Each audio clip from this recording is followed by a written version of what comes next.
Hi guys, so Happy New Year po sa lahat, no?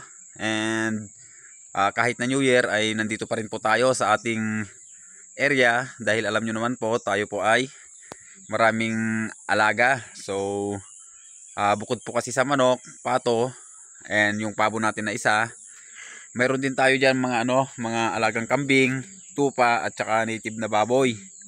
And kahit na anong okasyon po ay kailangan pa rin nating umakyat dahil yung ating mga alaga ay lahat po sila may buhay, so kailangan po nilang kumain and kailangan po nating ilabas yung iba para sila po ay magkakain. So sa ngayon ay may dala po tayo ditong mga Madre de Agua and yung mga pellets. Meron din tayo ditong may Integra 1 din tayo, meron din tayong Integra 2. So yan po yung pakain ng ating mga alaga dito sa ating area dito. So ayun nga, no, kahit na New Year, so January 1 na po ngayon, bali napakabilis ng panahon at mag-uumpisa na naman po tayo sa panibagong yugto ng 2025 and sana is mas maging maganda yung ating pag-aalaga ngayon dito sa ating manukan, kambingan.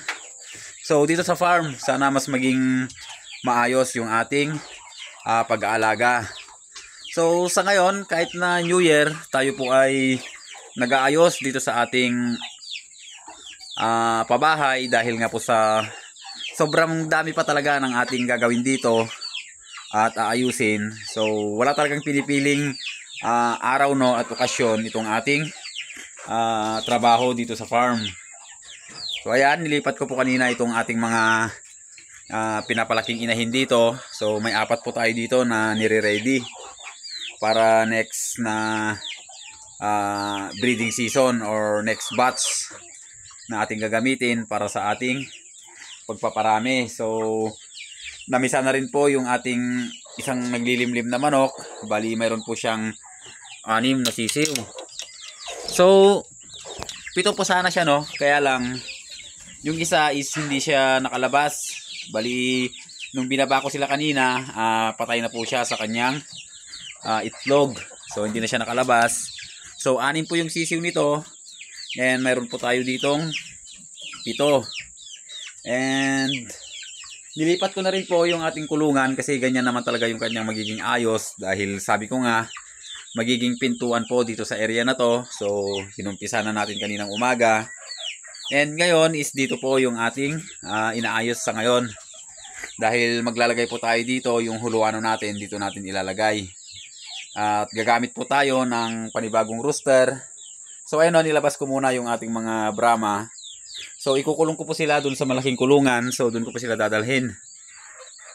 Bali, meron tayong isang bagong rooster dito, no, na gagamitin para sa ating pagpapalahi. So malaki din siya. So ayan.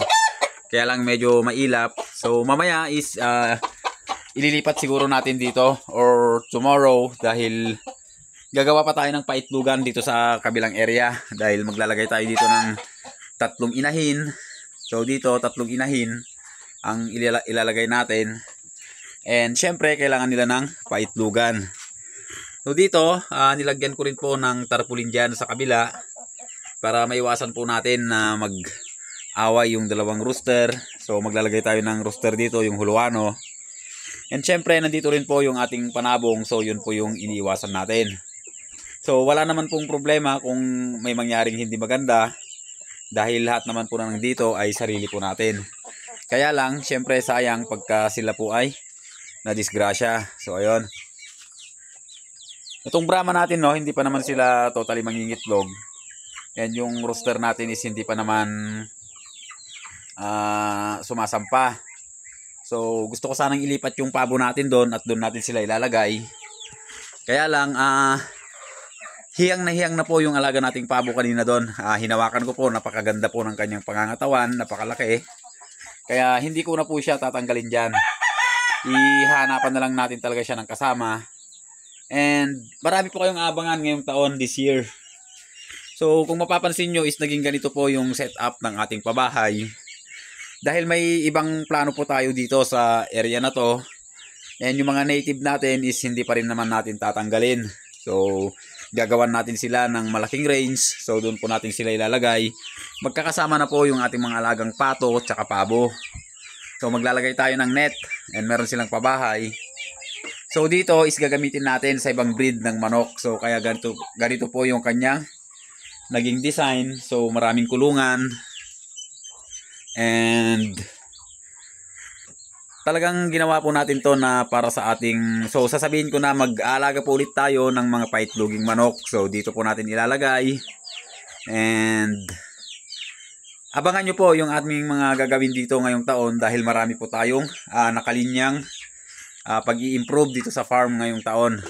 So sana ay matupad lahat ng ating mga binabalak para naman maging maganda yung ating pag-aalaga dito sa ating farm.